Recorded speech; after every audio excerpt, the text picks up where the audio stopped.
You're listening to PetLifeRadio.com.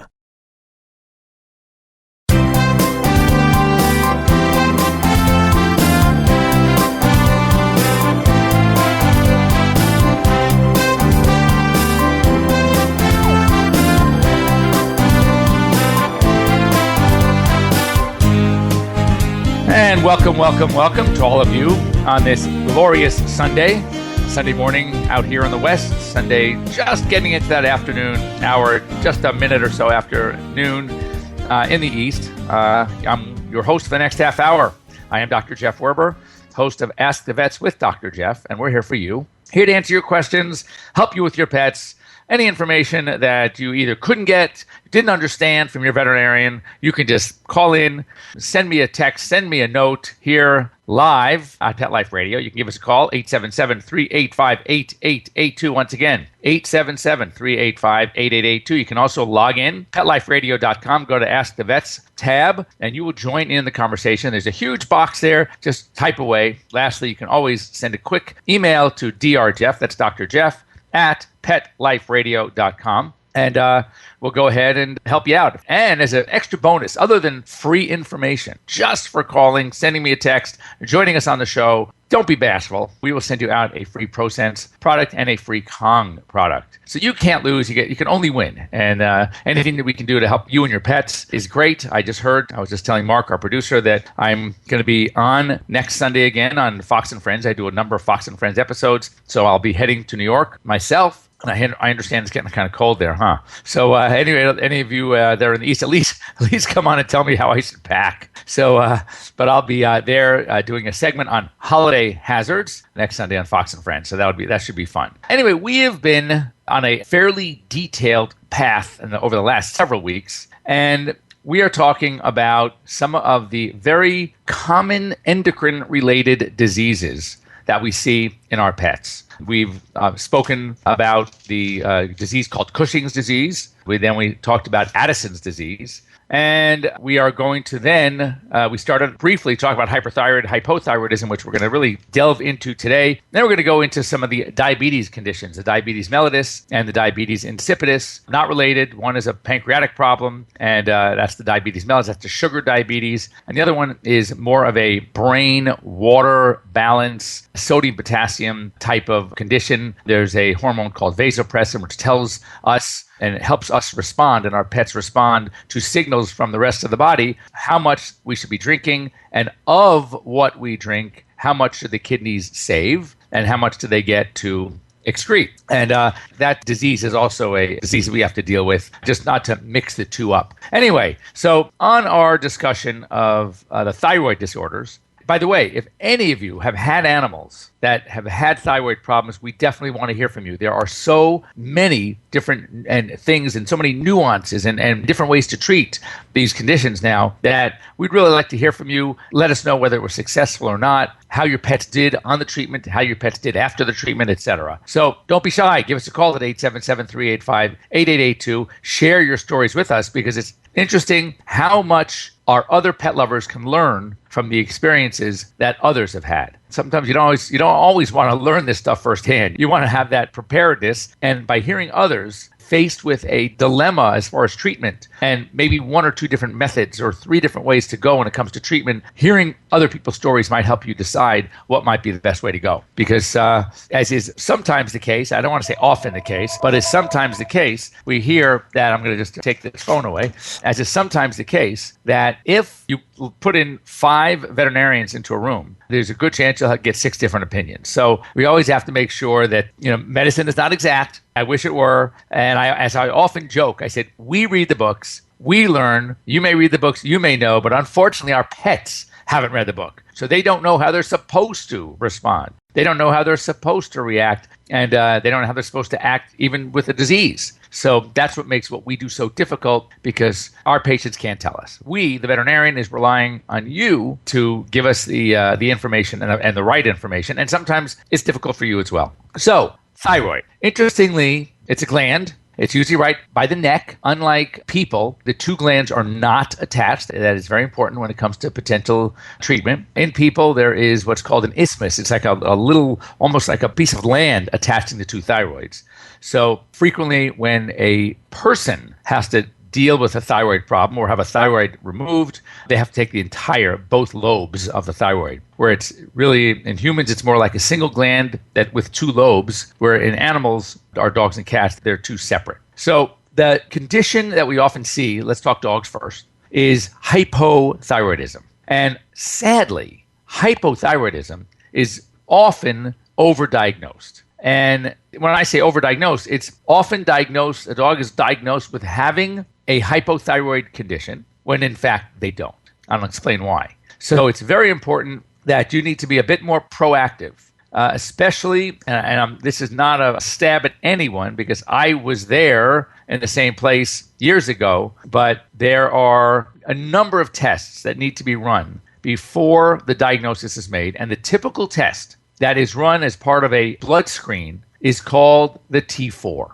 And the problem is that level, that T4 value, can be very affected by other problems the dog may be having. Meaning, it will often appear to be low.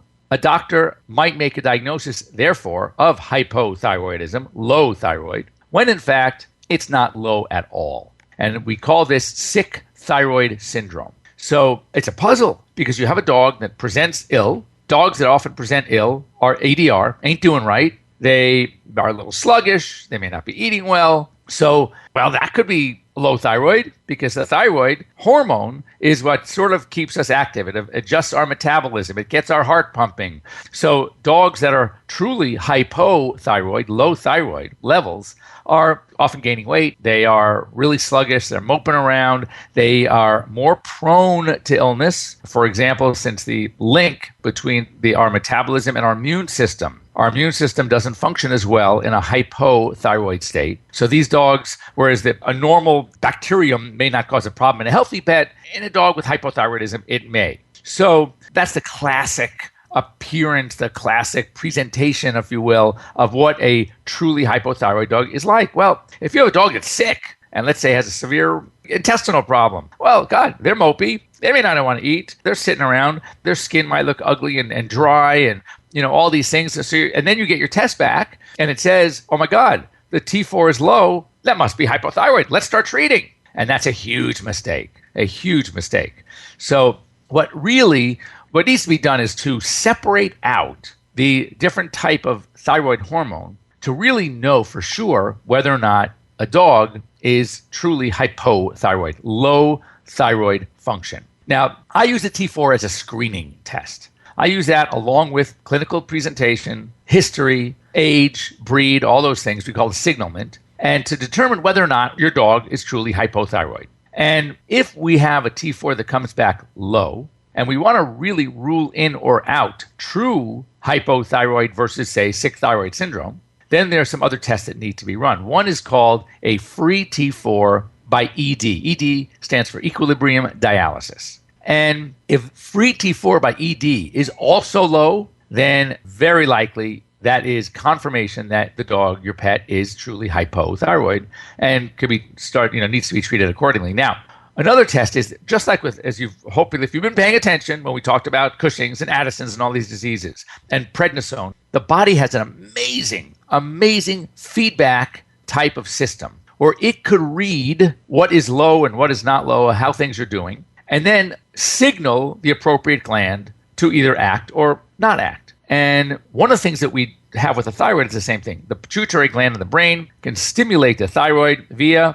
a transmitter called TSH. It's a thyroid stimulating hormone. So when TSH is released by the brain, it signals the thyroids to start pumping out hormone.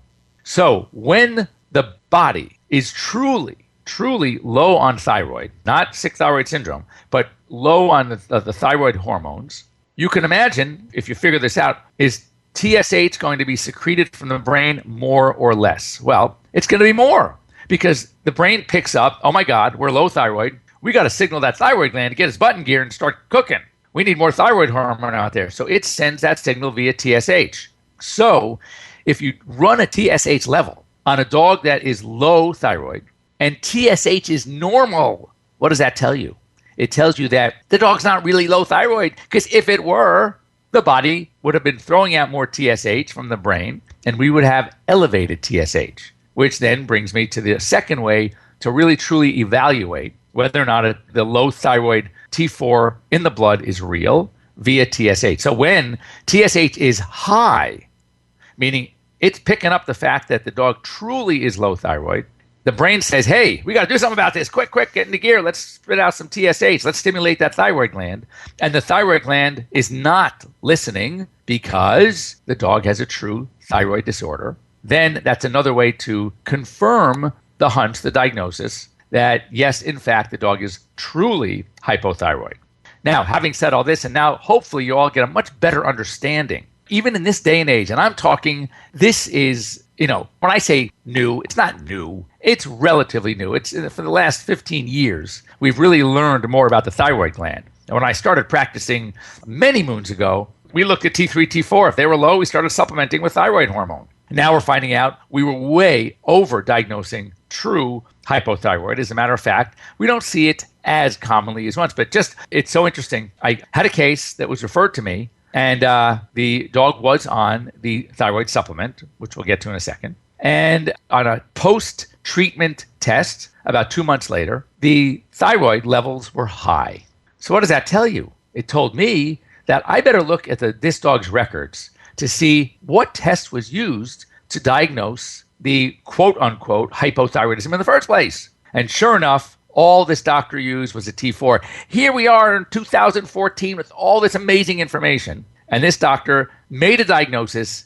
And even worse than that, the low normal, depending on what laboratory, for normal thyroid is either 0.9 or 1, whatever. And this dog was 0.8. It wasn't even that low. And he didn't do another test, didn't do a TSH, didn't do a T4 by ED to truly confirm whether this was true hyperthyroidism. So what happened? Of course, you start giving this dog thyroid hormone as a supplement every day, twice a day, and his levels are going to go up. You're making the dog hyperthyroid. So that's why you really need to know that don't let, and you can challenge, veterinarians, we're okay with being challenged. Ask questions, especially if the veterinarian's older. There's nothing wrong with it.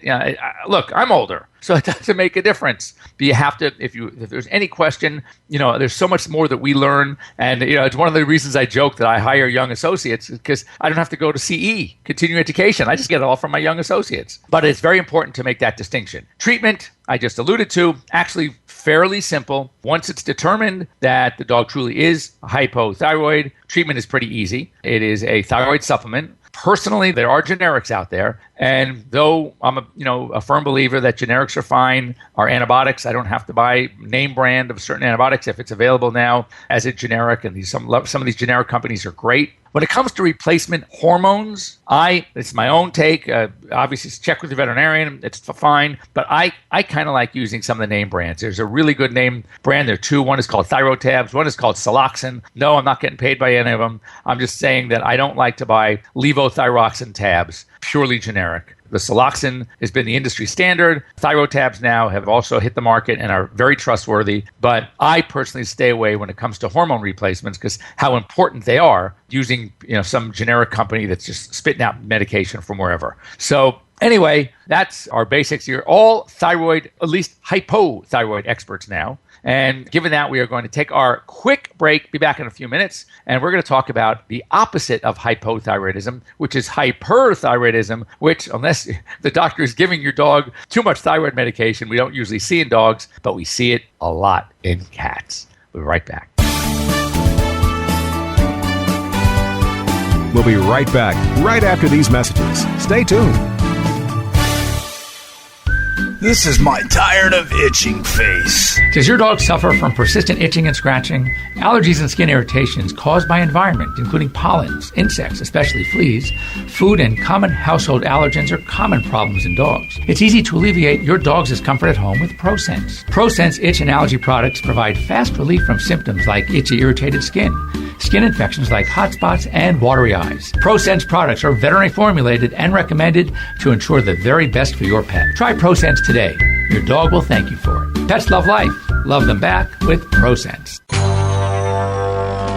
It's designerpetsweaters.com, the latest fashion trends for our furry friends. Hand-knitted designer sweaters for your precious pup or cool cat. Beautiful couture patterns for your pets, including custom-knitted formal wear, casual wear, yachting, and even sports themed. Many designer pet sweaters include feathered tammy hats, top hats, and a lot of sparkle. Each sweater includes leg loops, front paw sleeves, and leash opening. Visit designerpetsweaters.com to order your four-legged fashions today. Your pets will stay warm for the winter and be runway ready. Large or small, we fit them all. designerpetsweaters.com. There's nothing more delicious and healthy than an old family recipe. And for over 50 years, our family's been creating them especially for your pets.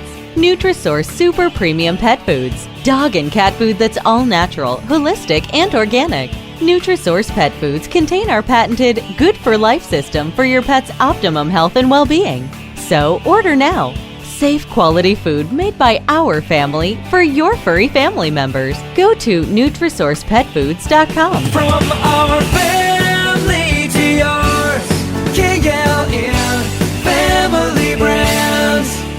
Pet Life Radio, the #1 pet radio network on the planet, joins forces with iHeartRadio to put the power of your pets in your pocket. Awesome. Download the iHeartRadio app and rock Pet Life Radio on your phone, on your tablet, on your Xbox, in your car. Pet talk, pet tunes, and fun pet times. Pet Life Radio and iHeartRadio. Positively Possum. Thinking about buying a monkey? How about a ferret or a skunk? Then check out the show that will answer the burning questions. Where do you get them? What do you feed them? How do you take care of them? And most of all, what were you thinking? With exotic pet expert and author Bob Tart. Every week on demand from PetLifeRadio.com.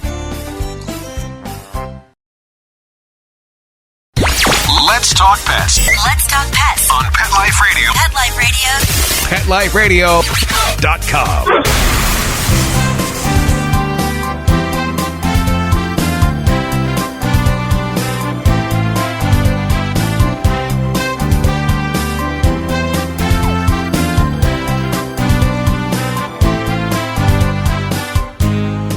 And welcome back.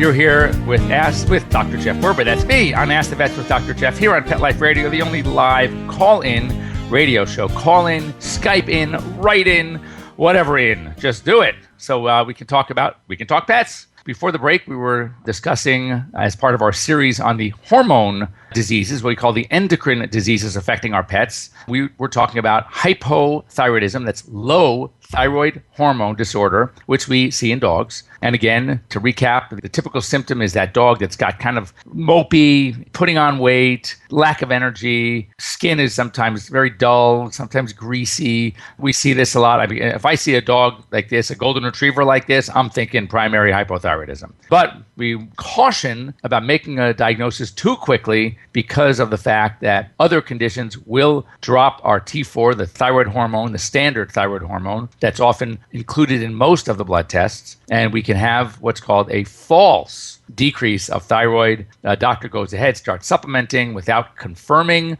and that can lead to some problems, actually creating a hyperthyroid state. Now, hyperthyroidism, that is an over-secretion of the gland. And there, it's the opposite, of course. We see it in cats, and it often is seen in cats, older cats. And, you know, what's so weird about it is, I mean, we're talking, this could be diagnosed in a cat that's 16 or 17 and perfect. And the only challenge is, and by the way, one of my older cats, 16 actually, does, or did, I could say nicely, happily, have hyperthyroidism. He's a Maine Coon, Norwegian Forest Cat cross. He's huge, 22 pounds and not fat. So I'm noticing him. He's getting older. He's 16. Everything's fine. Eating up a storm, happy, all good. But I noticed when I pick him up and I brush him, he's losing a little weight. So I bring him in, and he was down to 14 pounds. That's 8 pounds. But he's so big and fluffy, it's really hard to tell. So it was due anyway for his annual physical. So I'm taking bloods. And now what I do, and I recommend this, and I've spoken to many a veterinarian, telling them to do this as part of the routine, that when I do a blood test, an annual senior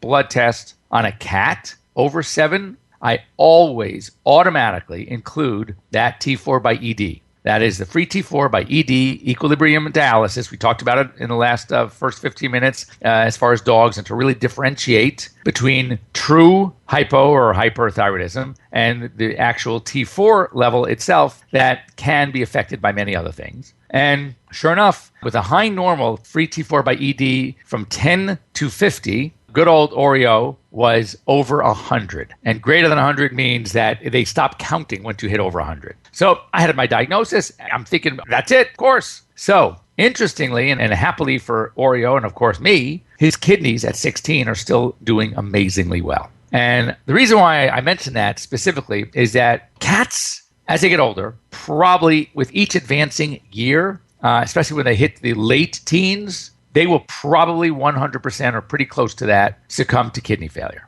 So when you have a cat that is also concurrently hyperthyroid, you have to think about this for a second. But when you have a hyperthyroid cat who also has kidney disease, believe it or not, the kidney disease doesn't look as bad. And here's why. What do the kidneys do? The kidneys are filters, if you will. And they're filtering all these bad things out from the blood. And blood is pumping. Well, if you can imagine that since dogs that are hypothyroid, everything is moving more slowly, the heart is slowing down. What happens to a cat that's hyperthyroid? Their blood is pumping faster. They're going through the system more. So every pass, if you have a filter, for example, any kind of filter, a coffee filter, and you run it through twice, right? So it's going to keep a lot of that bad stuff out better than had you just done it once. You get that second pass. Well, so here you have these kidneys in a cat, an older cat, that aren't working quite up to par. And yet you are passing the blood through more than once per cycle because the heart's racing much faster because of the hyperthyroidism. So what you would normally use to determine kidney function, the value is called BUN, creatinine. We'll get to that at a way later time. We talk about the kidney. But all of a sudden, it doesn't look so bad. But what happens? You finally successfully treat the thyroid problem. The heart normalizes, slows down. You don't get that extra pass through the weakening kidney. And all of a sudden, you can imagine your kidney values shoot up. So it's difficult, to tell a client, oh my God, we got these minor second disease, which we know in older cats becomes the major disease. And we see it abruptly when we fix the thyroid gland, fix the hyperthyroidism. But it's still, when push comes to shove, you really have to treat the hyperthyroidism because these cats, they can get so thin, ultimately pretty weak. And then as they get sicker because of the untreated hyperthyroidism, all right, where they've been pretty active and eating well but still losing weight, then they start slowing down because they're feeling lousy, and then they're still eating, but now they start putting on weight, so you think, oh my God, well, maybe it's not hyperthyroidism. So it's very important, and I just advise, and there's nothing wrong with saying to your veterinarian, oh, you're treating my old cat, you're doing some blood tests on my old cat. Can you make sure that we really do both thyroid tests? I want to check for hyperthyroidism as well. So that's very important to include that in the basic testing. So as far as treatment with hyperthyroidism, years ago, in fact, I remember my first case of hyperthyroidism. Another value that is often high, we talked about the masking the kidneys, but we often see elevated liver enzymes with hyperthyroidism in cats. And of course, as we discussed, the heart's racing like crazy. You can have a heart rate over 240. It's insane how fast their hearts start pumping. So remember when I first started working for my ex-boss, I had a cat, 17-year-old cat, that he had seen and wanted to diagnose or treat the heart disease and the liver disease. And gave this client, obviously with a 17-year-old cat with heart disease and concurrent liver disease, a very poor prognosis. And here I come along, the young veterinarian, and knowing a little bit more about some thyroid issues, first of all, we did a test to evaluate thyroid. And because I could feel the gland, and because I know there's a tenet in medicine, and this is for humans, don't look for 4 different diseases going on at once. I'm sure you guys watch House MD, right? What you're looking for is the one disease that can cause all of these symptoms. Well, I'm thinking, old cat, I could feel little knobs in the neck, fast heart rate, liver disease. I don't think it's 2 different diseases. I don't think it's cat's got heart disease and liver disease. I think it's got thyroid. We tested, sure enough, hyperthyroid. Well, this was 30 years ago. We didn't have some of the treatments and the treatment of choice then, and it was all about surgery. And we have to end up our show. We're going to finish this discussion next week or the week after, depending on whether I can join you live, because I will be in New York. I may be on a plane at noon Eastern time after doing my show. But the only choice of treatment was surgery. And here I am, young guy, right out of school, taking the thyroid glands out of a 17-year-old cat, full anesthesia, clearly. Well, P.S., this cat made it to 19 and a half. And it was just an amazing case. But fortunately, surgery now is not quite passé. It's still done, but we have many other options. And one, the way they treat humans. And I'm going to leave you in suspense until next week, or hopefully next week, maybe the week after. If you get a chance, Fox and Friends next week. If anyone of you are in New York and you want to come down to the studio, Fox Studios on 6th Avenue in the high 40s, we usually shoot our segments outside. It might be cool to walk by and visit us. And that's Fox and Friends next Sunday. Otherwise, I'll be with you next Sunday or maybe in 2 weeks. I want to once again thank our sponsors, Prosense Pet Products, the veterinary quality pet products available at the over-the-counter at the mass stores like Walmart, and also Kong Toys. So have a great week. I'll be back either next week or the week after. But again, if you happen to be in New York and you're listening and you want to come down Sunday morning and watch Fox and Friends live, then come on down. Introduce yourselves. Have a pleasant week. We'll be back. I'm Dr. Jeff Werber. Thanks for joining me. Let's Talk Pets, every week on demand, only on PetLifeRadio.com.